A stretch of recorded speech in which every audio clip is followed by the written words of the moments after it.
Hello, investors and traders, and welcome to the weekly market report. I'm AJ Monty, and this is a one-year daily candle chart of the Dow Jones Industrial Average ETF, ticker symbol DIA.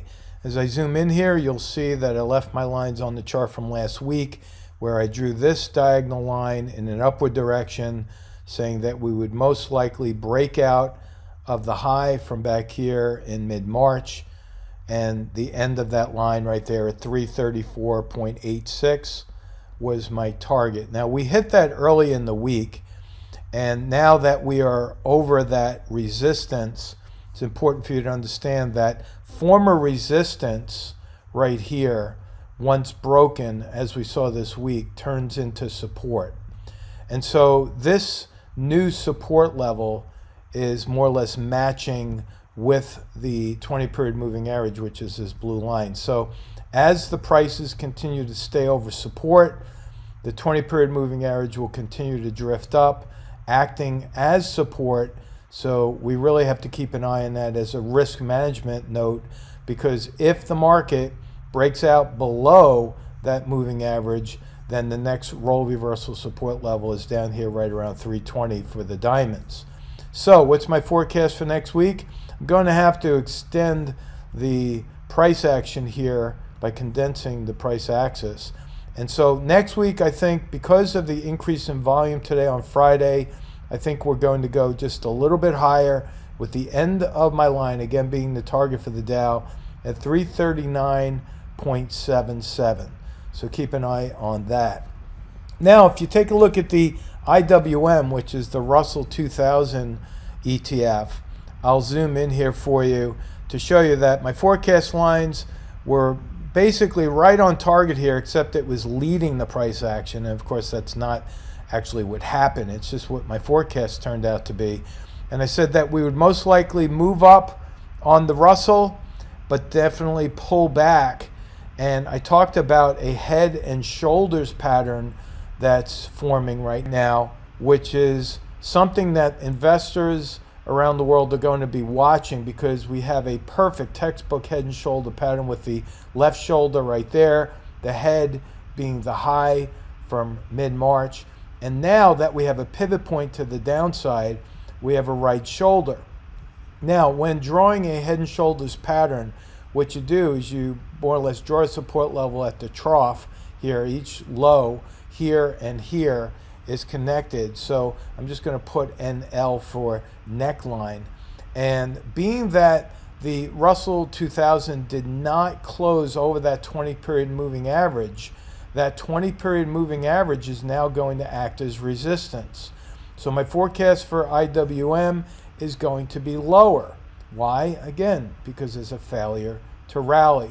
So taking a look, I believe that we're going to go right back down here to test the low from early last week, and that is going to be my forecast. Notice how, even though the Russell was up slightly today, look down here as I magnify that for you. That's the stochastics oscillator, and that is going down. So when the K line, which is the blue line, crosses down below the red line, which is the D line, that will generate a sell signal for investors, and many will most likely close positions or exit any long ones for sure. So again, the downside price target for IWM is 214.74. Now, before I get to the S&P, I want to look at the VIX first. A lot of interesting things are happening here on the VIX. Notice we had a red candle today on the VIX. The VIX was down, and we were down for the week. But look how the CCI is moving up while the VIX is going down. That's a divergence from the CCI with a gap above the market. I'm going to erase these lines, because if you follow along last week, I said that the gap was filled at that horizontal line, but now we have a gap above the market. I'm going to still maintain my aggressive stance on the VIX. I'm going to move it up just like that, with a possible test of the highs from back here on March 25th. Reason for that is it's oversold on all levels, whether it be an oscillator, the divergence from the moving average, we have a gap above the market. It's oversold any which way you look at it technically. And in addition to that, one of the big headlines this week, in fact, it came out today, was that there was a VIX whale, as they've labeled this investor, betting on the VIX with an enormous amount of money coming into the VIX calls. And again, when you start to see headlines like this, calm before a storm and such, that doesn't exactly help the investor sentiment. In fact, when people are already nervous about an overextended market and you start to see tens of millions of dollars being invested in out of the money calls on the VIX, of course that's going to get everyone's attention. And in addition to this, we had the Bureau of Labor Statistics come out in a delayed release of the PPI, the Producer Price Index. And again, in this headline, you see some of the adjectives being used. It's a huge jump in the PPI, and that's not even an understatement there. If you take a look at this chart right here, you'll see that that spike in the PPI right here is matching the highs from what we see in 2010 and into 2011. And this is a dramatic increase, which turns out to be extremely inflationary. And with that, we could only imagine what the Fed is about to do, because they're really caught between a rock and a hard place here. And if we're not careful, we're going to see inflation like never before. So interest rates are going to play a factor in this long term. If interest rates start to go up, obviously that's bearish for the markets, and the VIX is absolutely going to act as a leading indicator for all of that action. Now, let's take a look at the spiders, because for the most part, the VIX is inversely related to the SPY. And between the spiders and the Qs, this is pretty amazing, because we have not seen this, at least in my career, where we've seen such a long stretch of green candles. Look at this. We have 3, 6, 9, 10, 11 straight days in a row, and the oscillators are starting to turn down with a gap below the market. So I'm going to maintain this. All I'm going to do is duplicate this, moving on over. My price target is maintaining just like that, except I'm going at 2 weeks. I'm going out on a 2-week price target on that, and I'm even going to extend this from the close, just like that. That's my 2-week forecast for the spiders. So keep an eye on the downside. Make sure that you're using protective stops to protect any long positions.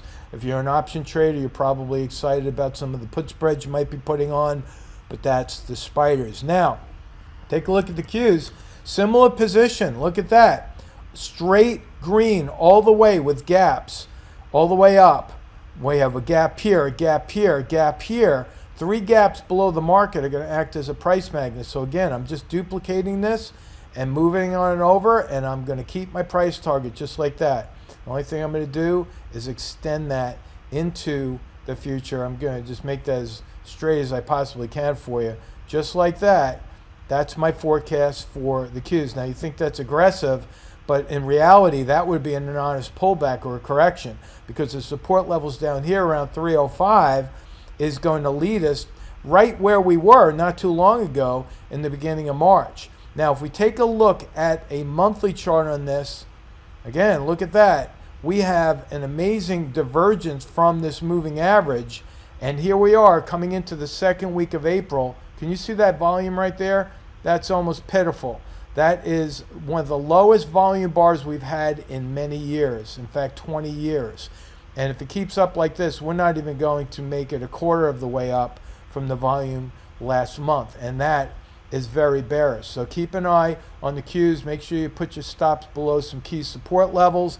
Watch these market reports week after week. And I will be sure to put the links to the articles that I mentioned. I'll put that in the description box below. Please do everyone a favor. Like this video, share it. Help people manage the risk by looking at the charts, and everyone will be a lot better off for it. So have a great weekend, and we'll talk to you soon. So long.